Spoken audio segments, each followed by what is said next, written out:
엘리야가 회오리 바람으로 이끌려 하늘로 올라갔습니다.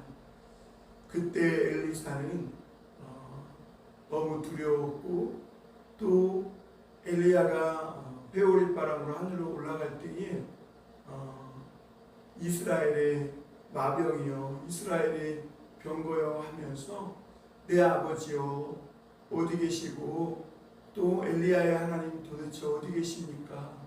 라고 그가 부르짖었던 것을 보게 됩니다. 엘리사가 그렇게 부르짖은 것은 아직 하나님의 성령이 이 엘리야에게 임했던 것처럼 엘리사에게 임했다는 것을 아직 그가 모르고 있기 때문에 그렇습니다. 그래서 그는 엘리야에게서 떨어진 그 겉옷을 가지고 요단을 칠 때에 요단이 갈라져서 그 요단을 건너게 되는 것을 봅니다. 이것을 보면 예수님께서 이 부활하신 후에 제자들과 40일간 그 제자들과 함께 있은 후에 하늘로 승천하셨습니다. 그때 제자들이 하늘로 승천하시는 예수님의 모습을 보고 하늘을 멍하니 바라보고 있었습니다. 그때 예수님이 너희가 왜 멍하니 바라보고 있느냐, 가서 너희는 기도하라는 거죠. 하나님의 성령이 너희에게 임할 때까지 기도하라는 거죠. 왜냐하면 너희가 올라가 본 모습 그대로 주님께서 다시 오실 것이다. 그러므로 너희는 가서 모든 족속으로 제자를 삼아 아버지와 아들과 성령의 이름으로 세례를 주고 내가 분부한 모든 것을 가르쳐 지키게 하라. 내가 세상 끝날까지 너희와 항상 함께 있으리라. 여러분, 우리가 중요한 게 하나님이 나와 함께 계심을 꼭 믿어야 합니다. 예수님이 분명히 말씀하셨어요. 하늘로 승천하시면서 주님은 세상 끝날까지 내가 너희와 항상 함께 있습니다. 우리가 예수님을 믿고 가서 복음을 전하고 주님의 영광을 위해 살면 하나님이 세상 끝날까지 항상 함께 하신다. 여러분, 이걸 믿고 사시길 바랍니다.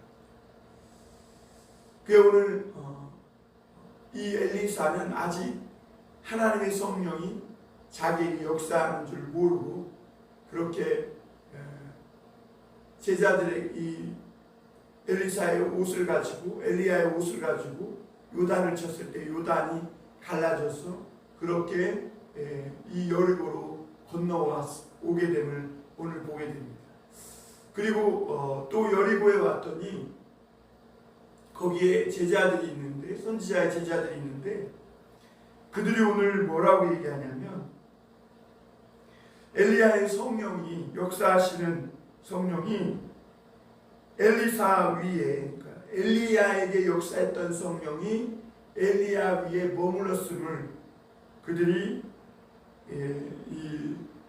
그렇게 말하고 그에게 가서 뭐라고 얘기하냐면 16절입니다. 그에게 이르되 당신의 종들에게 용감한 사람 50명이 있으니 청하건대 그들이 가서 당신의 주인을 찾게 하소서. 염려하건대 여호와의 성령이 그를 들고 가다가 어느 산에나 어느 골짜기에 던지셨을까 하나이다 하니라. 엘리사가 이르러 이르되 보내지 말라 하나 무리가 그로 부끄러워하도록 강청함에 보내라 한지라. 그들이 50명을 보냈더니 사흘 동안을 찾되 발견하지 못하고, 이렇게 말합니다. 여러분, 선지자의 제자들이요, 엘리야가 회오리바람으로 올라갔다는 것을 이 엘리사에게 들었고, 그리고 또 이 제자들은 엘리사 위에 엘리야에게 나타난 역사했던 성령이 머물렀음을 보았다라고 말은 했습니다. 그런데 그들이 하나님의 성령이 하신 역사를 온전히 믿지 못했음을 보게 됩니다. 분명히 엘리야는 하나님의 성령에 이끌려 올라간 것입니다. 이 엘리사는 엘리야와 함께 동행했기 때문에 마치 제자들이 예수님이 하늘로 승천하시는 모습을 본 것처럼 엘리사도 엘리야가 회오리바람으로 하늘로 이끌려 올라간 것을 보았어요. 그런데 이 제자들은요, 선지자의 제자들은 이것을 온전히 믿지 못하는 거예요. 마치 성령께서 엘리야를 끌고 가시는 것은 맞지만 중간에 이 회리바람으로 성령께서 이끌려 올라가시다가 엘리야를 어디에 던져버리셨을지도 모르니까 그 시체를 찾으러 자기들을 보내달라는 거예요. 여러분, 하나님의 성령이요, 우리를 인도하시다가 중간에 내던지는 일은 없어요. 지금까지 하나님이 인도해 주셨다면 앞으로도 인도해 주실 거죠. 그것을 믿고 나아가는 것입니다. 그것이 믿음이에요. 그 엘리사에게는 그 믿음이 확신이 있던 거죠. 그런데 지금 이 선지자의 제자들은 그 믿음이 없는 거예요. 하나님의 성령이 어디에 던졌을지 모르니까 그 시체를 찾으러 보내달라고. 그 엘리사가 가지 말라고 합니다. 왜냐하면 가봐야 소용없는 일이고 하나님께서 그를 이끌려 올라가셨는데 어디에 그의 시체를 던졌겠느냐 하는 거죠. 그런데 부끄럽도록 강청합니다. 그러니까 인간적으로 굉장히 엘리야를 위하고 엘리사를 위한 것 같은 거죠. 그 엘리사에게 부끄럽도록 강청함에 그래 한번 가보라는 거예요. 가보라. 사흘 동안 찾았지만 찾지 못하고 돌아온 것입니다. 여러분, 하나님의 이 성령이 하시는 일은 성령으로 해야 합니다. 자꾸 인간적인 생각으로 하는 것은 하나님이 원하시는 주의 일을 하는 그런 모습이 아니에요. 하나님의 일은 하나님의 성령으로 하는 거예요. 그리고 하나님이 하셨으면, 그리고 말씀을 주셨으면 하나님이 그 주신 대로 인도해 주시는 거예요. 회오리바람으로 엘리야를 이끌러 올라가시겠다 이렇게 말씀하셨으면 그대로 되는 거죠. 여러분, 성령이 우리를 이끌고 가다가 어디에 내던졌을지 모르고 그것을 염려한다면 우리가 온전히 어떻게 하나님을 믿고 하나님께 내 인생을 온전히 다 맡길 수가 있겠어요? 여러분, 하나님을 믿으려면 온전히 믿어야 합니다. 하나님이 우리에게 말씀하셨다면 그 말씀하신 것을 이루실 것입니다. 성령은 우리를 이끌고 가시다가 우리를 어디에다 내팽개치시는 분이 아니에요. 하나님의 성령은 오늘도 저와 여러분들을 주님이 말씀하신 그대로 이끌어 가실 것입니다. 여러분, 그것을 믿으십시오. 염려하지 마시길 바랍니다. 우리가 그걸 믿지 못하고 이 세상에 살아가면 헛수고하고요, 헛된 인생을 살 뿐인 것이죠. 방황할 뿐인 것입니다. 여러분, 하나님은 오늘도 우리가 인생에서 방황하지 않도록 인생에 다람쥐 바퀴 돌듯이 헛수고만 하다 끝나지 않도록 하나님은 그의 성령으로 우리 인생을 인도해 주실 것입니다. 오늘도 주의 말씀을 믿고 나아가십시오. 거기에 하나님의 역사가 있습니다. 그리고 오늘 또 한 가지 말씀이 나타나는데요. 그것은 엘리사가 이 여리고의 땅을 치료했다는 것입니다. 오늘 여리고에 있는 이 성읍 사람들이 엘리사에게 와서 뭐라고 말하냐면, 이 성읍의 위치는 좋으나 물이 나쁨으로 토산이 있지 못하고 떨어지나이다 이렇게 말합니다. 그러니까 이 여리고가 굉장히 땅도 좋고 위치도 좋다는 거예요. 그런데 뭘 심으면 이것이 처음에는 잘 자라가는 것 같은데 중간에 설익은 상태에서 다 떨어져서 결실하지 못하는 그런 참 보이지 않는 무언가가 있다는 거죠. 그래서 엘리사에게 와서 주인이라고 말하면서 그에게 묻습니다. 여러분, 지금까지 이스라엘은 하나님께 물은 적이 없어요. 이 심지어 아하시아 왕은 자기가 병들어 침상에서 떨어져 병들었을 때 에그로움에 있는 바알세불에게 물으러 갔죠. 하나님이 엘리야를 보내서 그에게 말씀하셨죠. 이스라엘에 물을 만한 자가 없어서 에그론의 바알세불에게 물으러 가는 거예요. 이스라엘에 하나님이 없어서 그쪽으로 가는 거예요. 여러분, 우리 하나님은요, 우리가 물을 때 모든 것을 다 응답해 주시는 하나님이세요.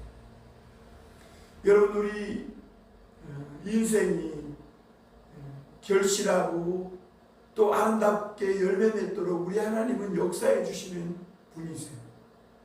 여러분, 우리가 하나님을 만나고 예수님을 만나고 우리가 우리 죄악의 이 본성이 치료받고 우리의 이 죄가 용서함 받고 새롭게 거듭나기만 하면 하나님은 절대로 우리가 이 땅에서 살다가 그것으로 죽고 끝나는 것이 아니라 이 부활의 생명을 우리에게 주셔서 영원한 하나님의 이 아름다운 열매로 결실할 수 있도록 우리를 인도해 주시는 것이죠.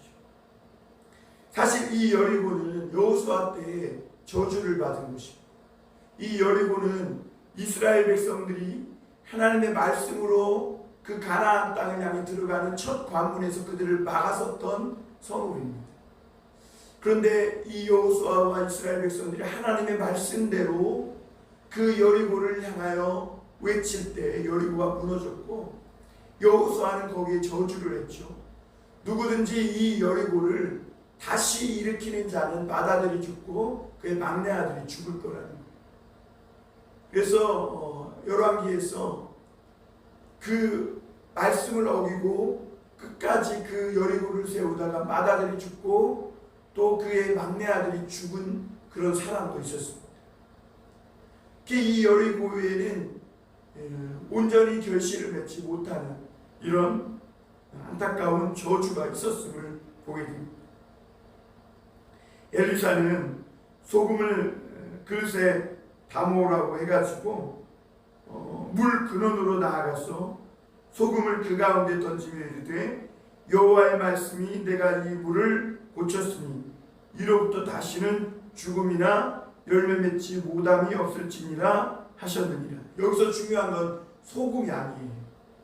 소금은 믿지 못하는 그 여리고 사람들에게 보여주기 위한 하나의 퍼포먼스예요. 이 소금은 변하지 않는, 썩은 것을 썩지 않도록 만드는 그런 역할을 합니다. 중요한 것은 여호와의 말씀에 있습니다. 내가 이 물을 고쳤습니다. 하나님이 말씀입니다.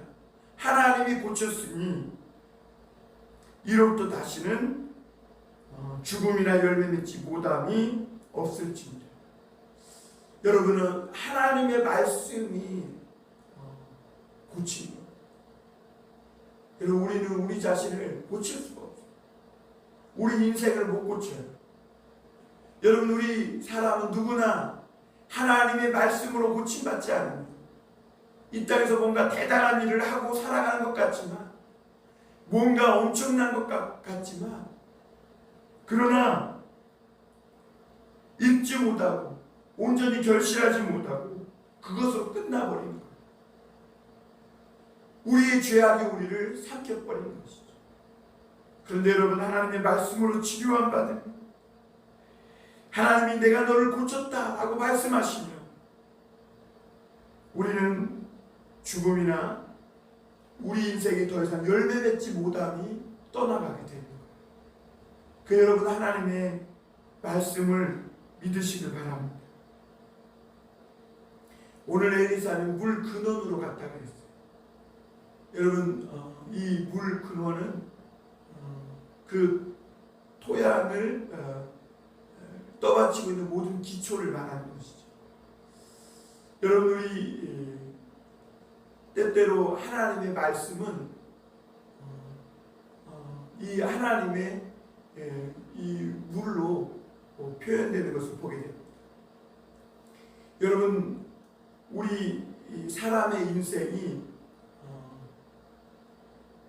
하나님의 이 아름다운 말씀으로 열매 맺지 못하는 것은 우리 안에 이 물의 근원, 다시 말하면 이 죄악된 본성 때문이죠. 우리가 처음에 하나님의 이 말씀대로 지어진 존재인데 그 본성이 타락해서 이 죄악으로 가득 차게 되는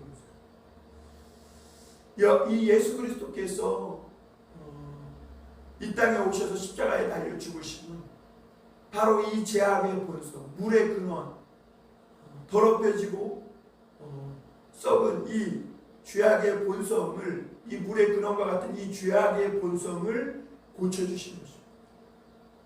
우리 죄를 사해 주신 거예요. 여기서 죄는 우리가 하나하나 짓는 죄, 이거는 죄의 열매고요. 인간은 누구나 그 안에 죄라는 이런 근원을 갖고 있어요. 그래서 그 죄의 그것을 원죄라고 하죠. 원죄, 죄의 근원이라. 그래서 이 원죄가 치료되지 않는 한 인간은 계속해서 죄를 지을 수밖에 없어요. 뭔가 선한 일을 작정하고 선한 삶을 살겠다고 하지만 열매 맺지 못하고 중간에 다 떨어지고 죽음이 삼켜 버릴 수밖에 없는 거죠. 그런데 엘리사는 그 하나님의 능력을 가지고 나아가서 이 말씀으로 그 근원을 고치고 죽음이나 또는 중간에 익어가다가 설어서 선과에로 떨어지는 일이 없도록 고쳐주신 것입니다. 하나님의 자비가 굉장한 것입니다. 하나님은 저주받았던 우리들을 하나님의 말씀으로 다시 고쳐주시고 씻겨주시고 새롭게 하십니다. 하나님의 사랑은 하늘보다 넓으시고 저 바다의 깊은 바다보다 더 깊으신 그 하나님의 사랑인 줄 믿습니다. 여러분 하나님의 이 자비와 사랑이 오늘 저와 여러분들을 위해 부어지고 있음을 믿으십시오. 마귀는 우리를 선과 악으로 떨어지게 하고 우리를 죽음의 멸망으로 이끌고 가려고 하지만 하나님의 사랑이 저와 여러분을 붙들고 있는 것이죠. 그러므로 이 사도 바울은 로마서 8장에서 말씀합니다. 하나님께서 우리를 위하시면 누가 우리를 대적하리. 하나님의 사랑이 우리를 이 모든 악에서 이 모든 위협에서 넉넉히 승리하게 하신다라고 말씀하고 있는 거죠. 그리고 마지막으로 엘리사가 이 베델로 갔더니 거기에서 작은 아이들이 나와 엘리사를 대머리야 올라가라 하는 조롱을 하는 것을 보게 됩니다. 그때 이 엘리사가 여호와의 이름으로 저주했더니 암곰이 나와가지고 이 작은 아이들을 찢어 죽인 이 사건을 말하고 있습니다. 이것을 보면 아무리 조롱하고 아이들이 아무리 대머리야라고 놀리더라도 이렇게까지 할 수 있나. 금방 우리가 말씀에서 본 하나님의 자비는 다 어디 갔는가 이런 생각을 하기 쉽습니다. 그런데 여러분 하나님은요 이렇게 하나님께 물으러 나오고 하나님의 은혜를 구하는 그 하나님의 사람들에게는 한없는 자비를 하나님 베풀어 주세요. 그러나 끝까지 하나님을 대적하고 또 하나님의 사람들을 조롱하고 하나님이 하시는 일에 대해서 조롱하는 것에 대해서는 하나님이 참으시지만 결국엔 하나님의 때에 하나님 그 일을 분명히 심판하십니다. 여러분 여기서 엘리사가 베델로 갔다는 베델은 바알 신앙의 본산지입니다. 그 베델은 여기서 작은 아이라는 것은 또한 어린 아이를 말하는 것이 아니고 20대에 가까운 그런 큰 아이들을 말합니다. 그리고 여기서 아이들은 불량배와 같은 바알 신앙을 쫓는 베델의 사람들을 말하는 것이죠. 그들이 이 엘리야가 회오리바람에 울려가는 것을 보고 그들은 죽은 걸로, 사라져버린 걸로 생각한 겁니다. 그 이전에 갈멜산에서 이 엘리야가 바알 선지자 450명과 함께 싸워 승리했기 때문에 이들은 엘리야가 회오리바람에 쓸려 없어졌다 이렇게 생각하고 있는 것이죠. 그러니까 이 엘리사 너도 꺼져버리라는 거예요. 없어져 버리라는 거예요. 그러면서 이 엘리사의 존재를 저주하고 있는 거죠. 여러분 예수님이 십자가에 못 박혀 죽으실 때 수많은 사람들이 고개를 흔들며 조롱하며 내가 구원자라면 너 십자가에서 내려와 보라는 거예요. 너 자신을 먼저 구원해 보라고 조롱했어요. 그 예수님은 굉장히 안타까워했죠. 저들이 하는 행동을, 죄를 알지 못합니다 하며 안타까워했음을 보게 됩니다. 여러분 여러분 십자가에 달렸을 때 또 다른 한쪽편에 있던 강도도 끝까지 예수님을 조롱했음을 보게 됩니다. 여러분 이런 사람들은요 하나님의 은혜에서 떨어질 수밖에 없어요.